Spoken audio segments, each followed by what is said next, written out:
السلام علیکم ورحمۃ اللہ وبرکاتہ۔ بسم اللہ الرحمن الرحیم۔ شروع اللہ تعالیٰ کے نام سے جو بڑا مہربان نہایت رحم فرمانے والا ہے۔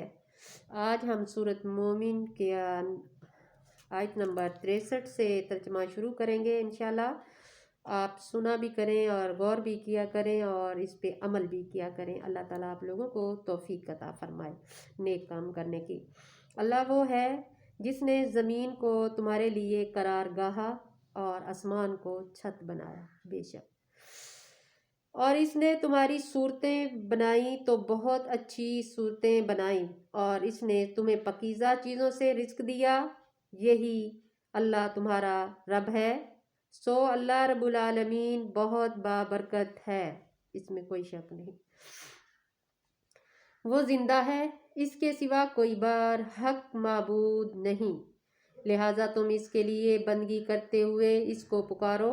سب تعریف اللہ رب العالمین کے لیے ہے۔ آپ کہہ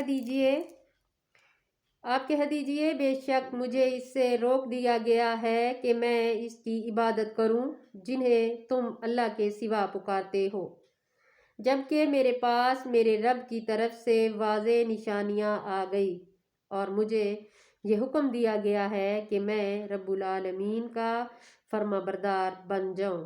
سبحان اللہ۔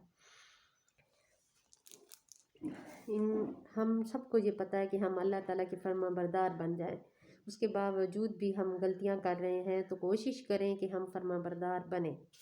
کوشش کرنے سے مسئلہ حل ہو سکتا ہے۔ وہی ہے جس نے تمہیں مٹی سے پیدا کیا، پھر لطفے سے، پھر جمے ہوئے خون سے، پھر وہ تمہیں بچے کی صورت میں نکالتا ہے، پھر تاکہ تم اپنی جوانی کی قوتوں کو پہنچو، اور پھر تاکہ تم بوڑھے ہو جاؤ۔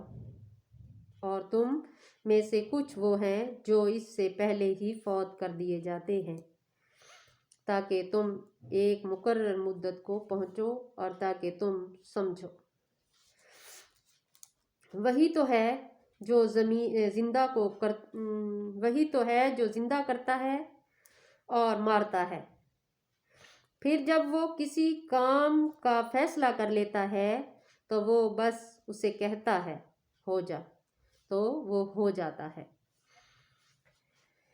اللہ تعالیٰ اگر کرنا چاہے لوگوں کے ساتھ تو صرف اس کا کیا کہنا ہے کہ ہو جا تو سب کچھ ہو جائے، مگر ایک مدت تک جو وعدہ اللہ تعالیٰ نے کیا ہے اتنی دیر تک آپ لوگوں کے پاس قائم ہے۔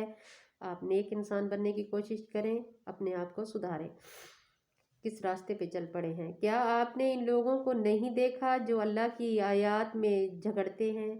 وہ کہاں پھر جاتے ہیں؟ جہنم میں۔ جنہوں نے کتاب قرآن کو جھٹلایا اور ان تعلیمات کو بھی جن کے ساتھ اللہ نے اپنے رسولوں کو بھیجا، تو وہ عنقریب جان لیں گے، بے شک جب ان کی گردنوں میں توق بھیڑیں ہوں گی جن میں جکڑ کر وہ گھسیٹے جائیں گے۔ توبہ استغفار۔ یہ صرف منہ کے کہنے کی بات ہے کہ گھسیٹے جائیں گے، جب گھسیٹے جائیں گے تو اس وقت پتہ چلے گا کہ کتنا مشکل ہے۔ مشکل زندگی کو آسان کر لو۔ کھولتے ہوئے پانی میں، پھر آگ میں جھونک دیے جائیں گے۔ توبہ استغفار۔ پھر ان سے کہا جائے گا کہاں ہیں وہ جنہیں تم شریک ٹھہراتے تھے؟ کہاں ہیں وہ لوگ جو تمہیں خراب کرتے تھے، برے کاموں پہ لگاتے تھے، مطلب ہے کہ یہ مسلمانی طریقہ نہیں کرو کوئی اور کرو، تو وہ اب کہاں ہے؟ کہیں بھی نہیں ہے۔ اللہ تعالیٰ کے پاس جانا ہے تو سیدھے راستے پہ آ جائے۔ اللہ کے سوا اور کہیں گے وہ تو ہم سے گم ہو گئے، بلکہ ہم تو اس سے پہلے کسی کو بھی نہیں پکارتے تھے۔ اللہ اسی طرح کافروں کو گمراہ کرتا ہے۔ اللہ معاف کرے، اللہ تعالیٰ گمراہی سے بچائے، اللہ تعالیٰ برے کاموں سے بچائے۔ کہا جائے گا تمہارا یہ انجام اس لیے ہوا کہ تم زمین میں ناحق اتراتے تھے، اور اس لیے کہ تم اکڑتے تھے۔ دنیا میں تو جتنی مرضی عقل بنا لو، آخرت میں ساری نکل جائے گی۔ اب تم جہنم کے دروازوں میں داخل ہو جاؤ، تم اس میں ہمیشہ رہو گے، جبکہ تکبر کرنے والوں کا ٹھکانہ بہت برا ہے۔ توبہ استغفار۔ اللہ تعالیٰ سے ہر وقت تکبر کی معافی مانگا کرے کہ اللہ تعالیٰ ہم کو تکبر سے بچائے۔ لہٰذا اے نبی آپ صبر کیجئے، بلا شبہ اللہ کا وعدہ حق ہے۔ پھر اگر تم چاہو تو آپ کو اس عذاب سے کچھ دکھا دیں گے جس کا ہم ان سے وعدہ کرتے ہیں، باہم آپ کو اس سے پہلے ہی فوت کر دے، بالآخر وہ ہماری ہی طرف لوٹائے جائیں گے۔ توبہ استغفار۔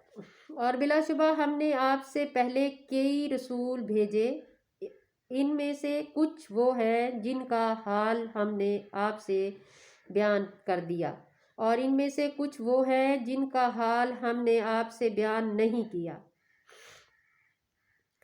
اور کسی رسول کو یہ اختیار نہیں کہ وہ اللہ کے حکم کے سوا کوئی نشانی لے آئے۔ پھر جب اللہ کا حکم آ گیا تو حق کے ساتھ فیصلہ کر دیا گیا، اور اس موقع پر اہل باطل جھوٹے لوگ خسارہ اٹھائیں گے۔ توبہ استغفار۔ اللہ وہ ہے جس نے تمہارے لیے چوپائے بنائے تاکہ تم ان میں سے بعض پر سواری کرو اور ان میں سے بعض کو تم کھا لو۔ ایسا ہی ہے، ہم ایسا ہی کر رہے ہیں، پھر بھی نہیں مانتے، اللہ تعالیٰ کو مانے۔ اور تمہارے لیے ان میں اور بھی بہت سے فائدے ہیں، اور تاکہ تم ان پر سوار ہو کر اپنی اس حاجات منزل مقصود کو پہنچو جو تمہارے دلوں میں ہو، اور تم ان پر اور کشتیوں پر بھی سوار کیے جاتے ہو، بے شک۔ اور اللہ تمہیں اپنی نشانیاں دکھاتا ہے، پھر تم اللہ کی کون کون سی نشانیوں کا انکار کرو گے؟ کیا پھر وہ زمین میں چلے پھرے نہیں کہ وہ دیکھتے ان لوگوں کا انجام کیسا ہوا جو ان سے پہلے تھے، اور تعداد میں ان سے زیادہ اور قوت میں اور زمین میں چھوڑے ہوئے آثار کے لحاظ سے کہیں بڑھ کر تھے۔ پھر جو کچھ وہ کرتے رہے ان کے کام کا انجام، جو کچھ بھی وہ کرتے رہے ان کے کچھ کام نہ آیا۔ پھر جب ان کے رسول کھلی نشانیاں لے کر آئے ان کے پاس تو وہ اس جھوٹے علم پر اتراتے رہے جو ان کے پاس تھا، اور انہیں اس عذاب نے گھیر لیا جس کا وہ مذاق اڑاتے تھے۔ توبہ استغفار۔ چنانچہ جب انہوں نے ہمارا عذاب دیکھا تو کہا ہم اللہ واحد پر ایمان لائے، اور ہم ان چیزوں کا انکار کرتے ہیں جنہیں ہم اللہ کے ساتھ شریک ٹھہراتے ہیں۔ پھر جب انہوں نے ہمارا عذاب دیکھ لیا تو انہیں ان کے ایمان نہ لانے کوئی نفع نہ دیا، یعنی اللہ کا طریقہ ہے جو اس کے